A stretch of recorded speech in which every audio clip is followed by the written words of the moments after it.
ప్రస్తుతం మనతో పాటు ఉన్నారు షాద్ నగర్ నుంచి ప్రముఖ ఇండస్ట్రియలిస్ట్, అలాగే పొలిటీషియన్, దాంతోపాటు చాలా సర్వీస్ ఓరియంటెడ్ ఉన్నటువంటి పాలమూరు విష్ణువర్ధన్ రెడ్డి గారు. మొన్న ఎలక్షన్స్లో ఆయన ఎమ్మెల్యేగా కంటెస్ట్ చేశారు.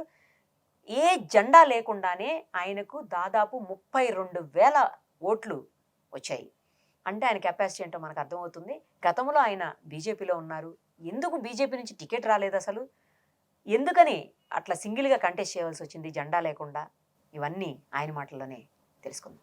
సార్ నమస్తే అండి. నమస్తే అమ్మా. ఎలా ఉన్నారు? ఫైన్, బాగున్నా. మీరు బాగున్నారా? Fine sir, thank you. మీ సర్వీసే బహుశా మీకు 32,000 ఓట్లని తీసుకొచ్చి పెట్టినట్టుంది.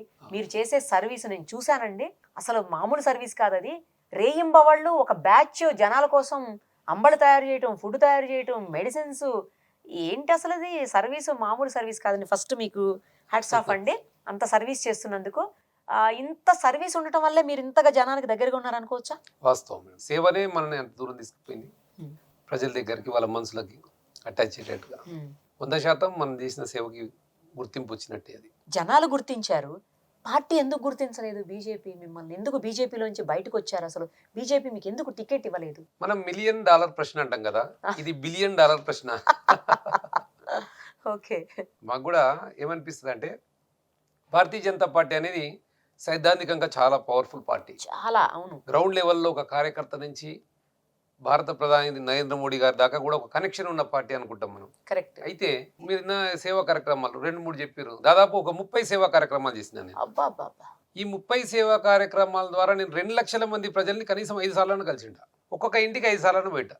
ప్రతి కార్యక్రమము చేయడానికి నా 100 మంది వాలంటీర్లు 4 సంవత్సరాలు పనిచేసారు. నా వాలంటీర్లు కానీ, మా కుటుంబం కానీ, కార్యకర్తలు కానీ. అట్లా చేసిన వాళ్ళకి మరి ఏందో $1 బిలియన్ అని ఇప్పుడు ఒక చిన్న పదవి కూడా లేదు. అసలు మీకు పదవే లేదు.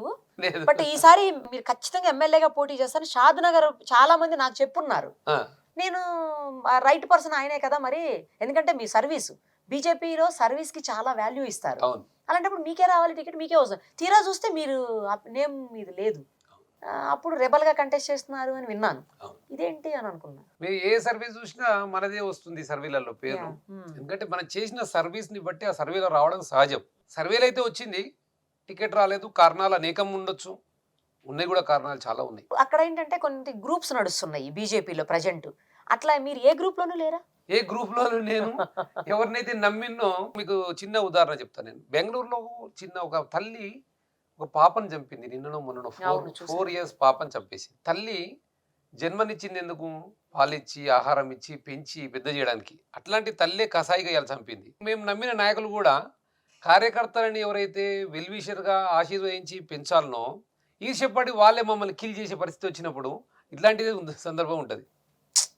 కార్యకర్త ఎదుగుతుంటే సంతోషపడాలి నాయకులు, కానీ ఇవాళ ఈర్ష్యపడే కాలం వచ్చింది. ఎందుకు అంత జలస్?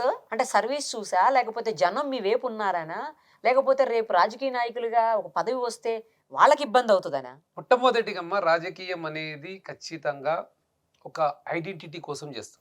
అంటే ప్రతి నాయకుడు ఏమనుకుంటాడంటే, నాకు కొంత గుర్తింపు ఉండాలి, మంచి పేరు ఉండాలి ప్రజల్లో, నేను చేసే మంచితోని నాకు కొంత గుర్తింపు ఇచ్చి ఏదైనా పదవి ఇస్తే ఇంకా మంచి చేయాలనుకుంటున్నాను. ఇది రాజకీయంలో ఉండే ఒక ఆలోచన. కానీ ఇక్కడ ఏమైందంటే, కింద ఉన్న కార్యకర్తను కూడా ప్రజలకు మంచి చేసి పేరు వస్తుంటే ఓర్వలేని నాయకులు చాలా మంది అవుతున్నారు. ఒక నాయకుడు నమ్ముకొని ఎవరైతే వస్తామో ఆ నాయకుడు కనుక మనం గొంతు వేయాలనుకున్నప్పుడు ఏం చేయగలుగుతారు కార్యకర్త? చెప్పండి. ఏది ఏమైనా కూడా మీకు అన్ని ఓట్లు వచ్చి అంతమంది మీ వెనక ఉన్నారంటే మీరు మామూలు వ్యక్తి కాదు, అసలు ఒక శక్తి మీరు. వాస్తవానికి మాకు 252 బూతులు ఉన్నాయి షాద్నగర్లో. 252 బూత్లలో ఒక 150 బూత్లకు మాకు బూత్ ఏజెంట్ నిలబడే వాళ్ళు కూడా లేరు.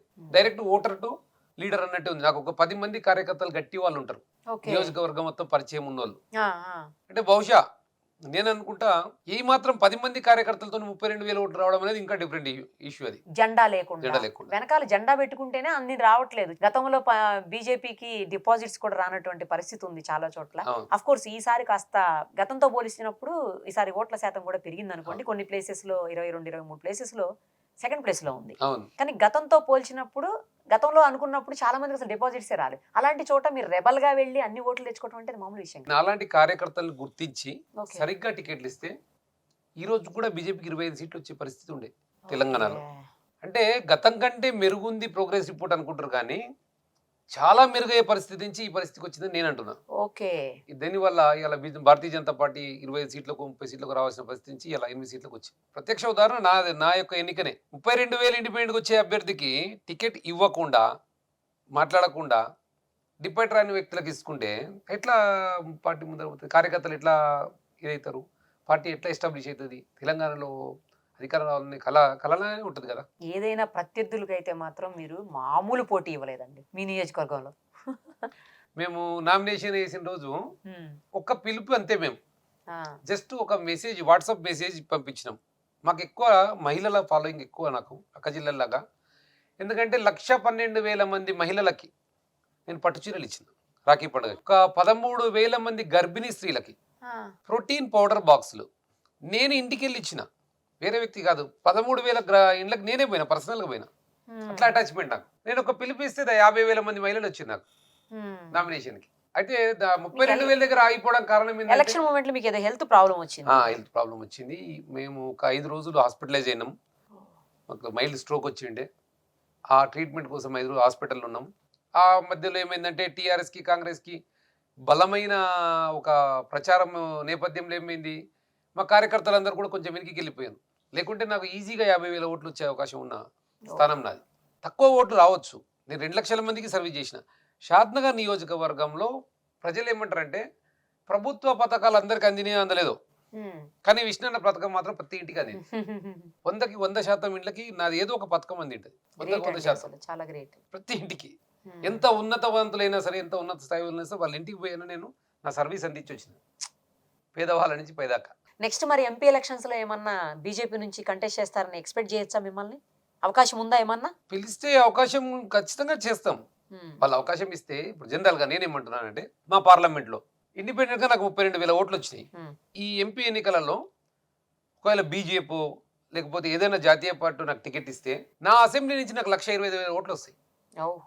అంత ఒక సింపతి ఉంది ప్రజలలో. ఏమనుకుంటారంటే అన్నకి టికెట్ రాలేదు, మోసమైంది.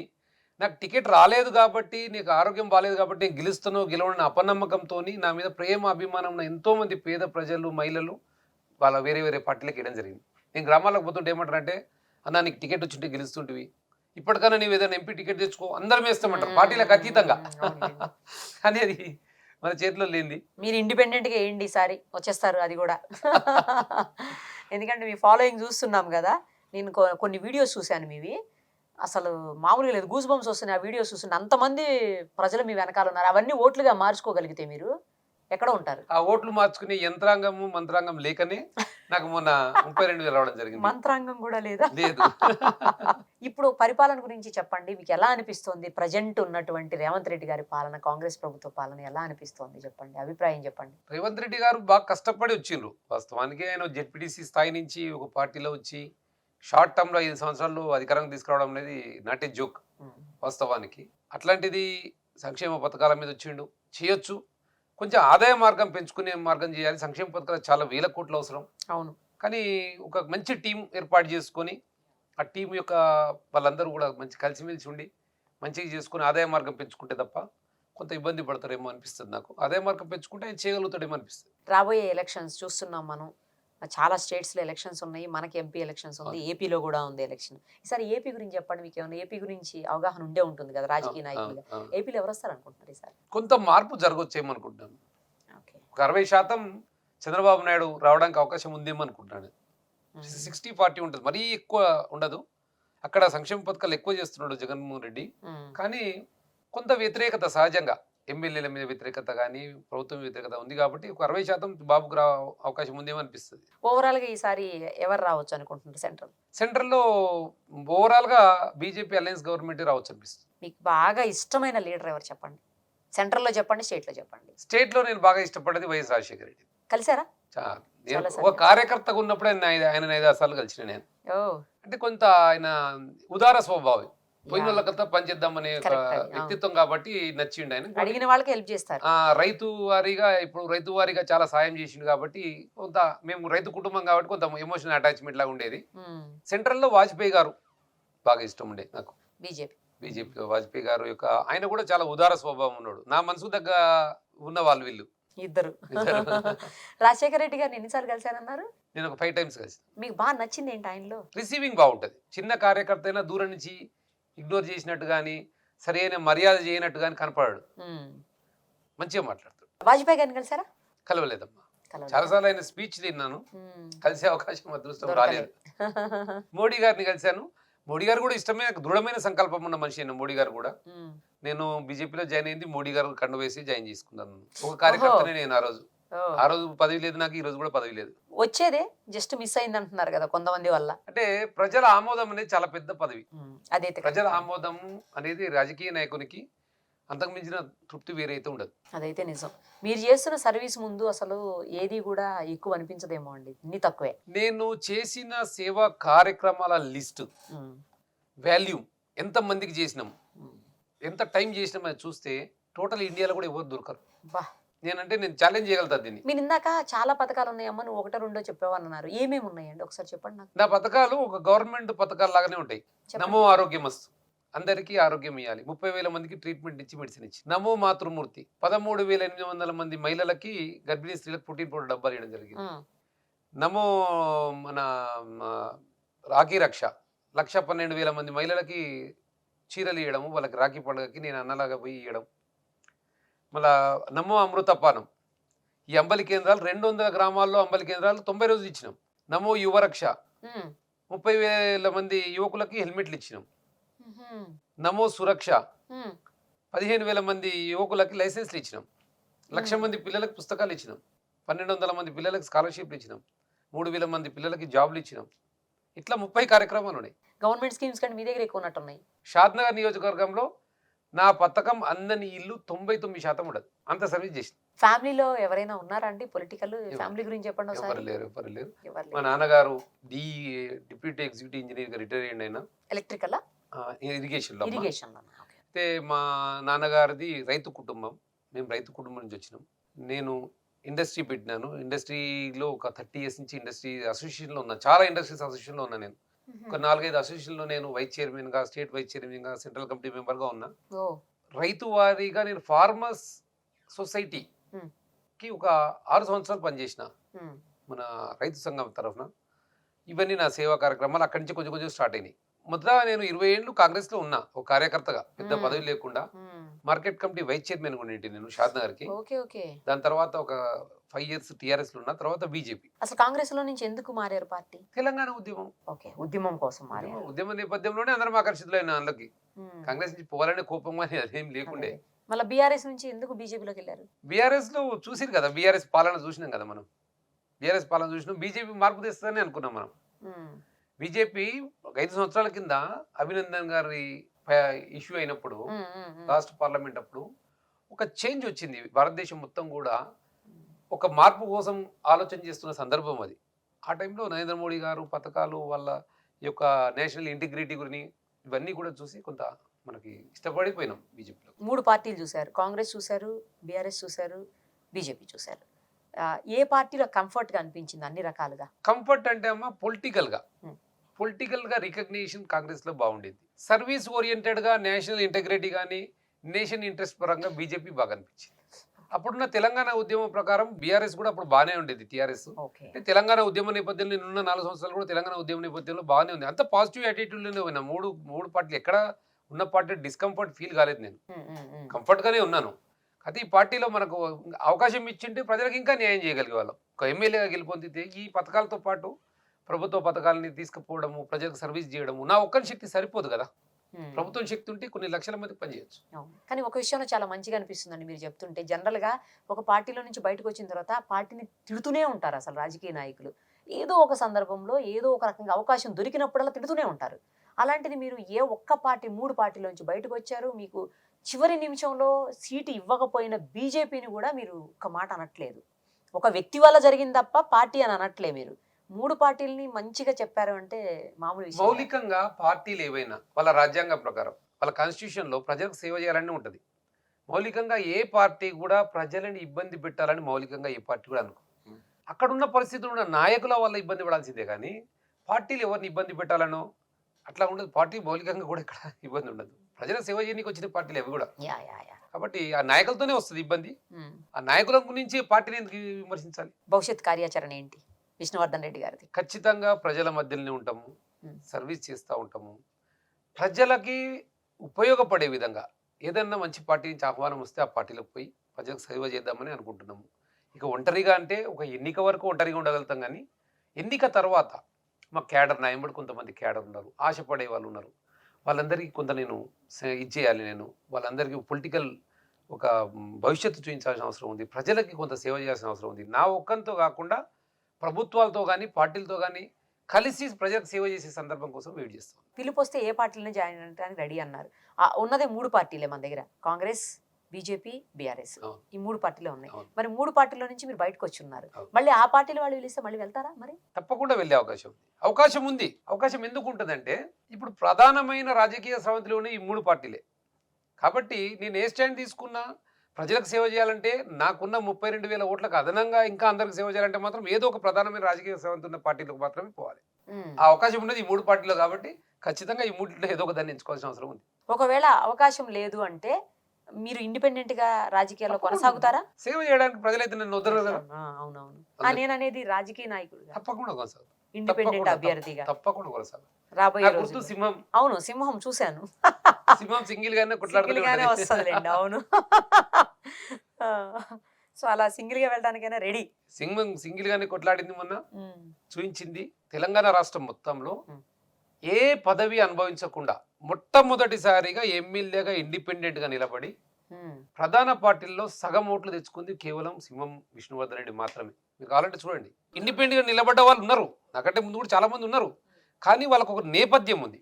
వాళ్ళందరికీ ఒక మాజీ మంత్రి అని ఉంటాడు, 4 సార్లు ఎమ్మెల్యే చేసి ఉంటాడు, కానీ నేను ఒక్కనే మాత్రం ఫస్ట్ టైం నేను ఇండిపెండెంట్ ఎమ్మెల్యే నిలబడ్డా, ఏ పదవి లేకుండా. గ్రేట్ అండి నిజంగా. ఇది పోలిక ఉంది దీనికి. అదే మీరు ఇందాక ఒక మాట అన్నారు, సంక్షేమ పథకాలు ఎక్కువైనాయి బట్ ఇన్కమ్ సోర్స్ కూడా జనరేట్ చేసుకోవాలి అని చెప్పేసి.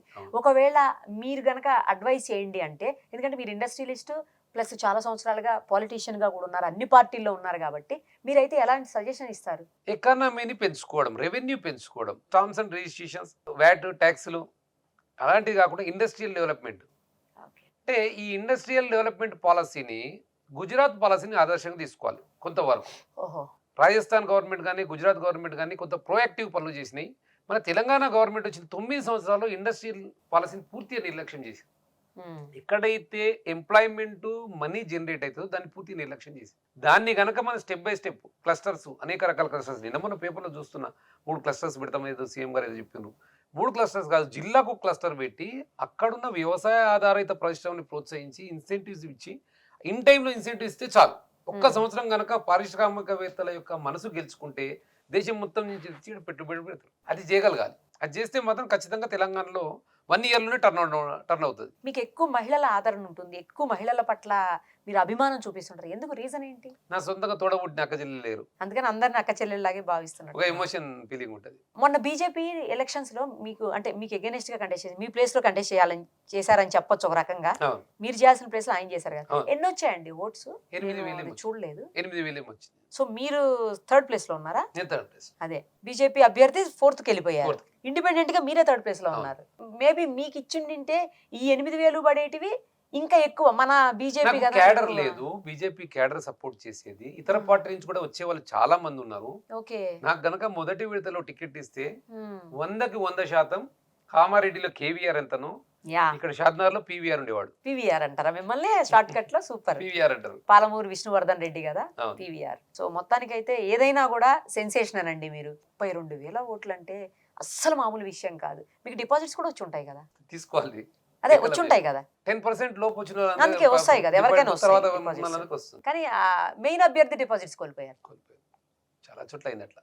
అంటే మెయిన్ అభ్యర్థి మీన్స్ మీ ప్లేస్ లో వచ్చిన అభ్యర్థి అంటున్నాను బీజేపీ. రైట్ అండి, ఖచ్చితంగా మిమ్మల్ని త్వరలో ఒక మంచి పొజిషన్ లో, నెక్స్ట్ ఎలక్షన్ ఉంది, కంటెస్ట్ చేయండి తప్పకుండా. ఇస్తే బీజేపీ నుంచి చేయండి, ఇవ్వకపోయినా మీరైతే ఖచ్చితంగా చేయండి. జనం కోసం మీరు ఉండాలి. ఇలాంటి వాళ్ళు మీరు ఎక్కడున్నా సర్వీస్ చేస్తారు, అది పార్టీలో ఉన్నా పార్టీలో లేకున్నా కూడా అర్థమైపోతుంది ఆ విషయం. అయితే మీ సర్వీస్ కంటిన్యూ చేయండి. 100% బీజేపీ నుంచి మీకు టికెట్ రావాలని, పిలుపు వస్తుందని చెప్పేసి అయితే ఆశిస్తున్నా నేను. బీజేపీకి ఏమైనా చెప్పదలుచుకున్నారా? మార్పు కావాలి దేశంలో. దాంతోపాటు సర్వే రిపోర్ట్ల ఆధారంగా, గ్రౌండ్ రియాలిటీని ఆధారంగా చేసుకుని టికెట్లు ఇయ్యనని రోజులు మార్పు రాదు.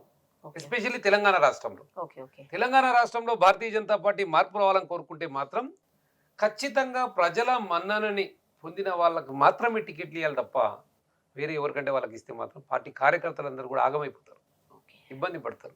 ఎందుకంటే ఇప్పటికే 40-50 సంవత్సరాల నుంచి జెండాలు మూసి అలసిపోయారు వాళ్ళు. కాబట్టి భారతీయ జనతా పార్టీ ఆ మార్పు రాకపోతే కొంచెం కష్టం ఇక్కడ రావడం. ఓకే ఇది ఒకటి చెప్పదలుచుకున్నాను. లెట్ us see అండి. Thank you so Thank much. you, all the thank very you. Best.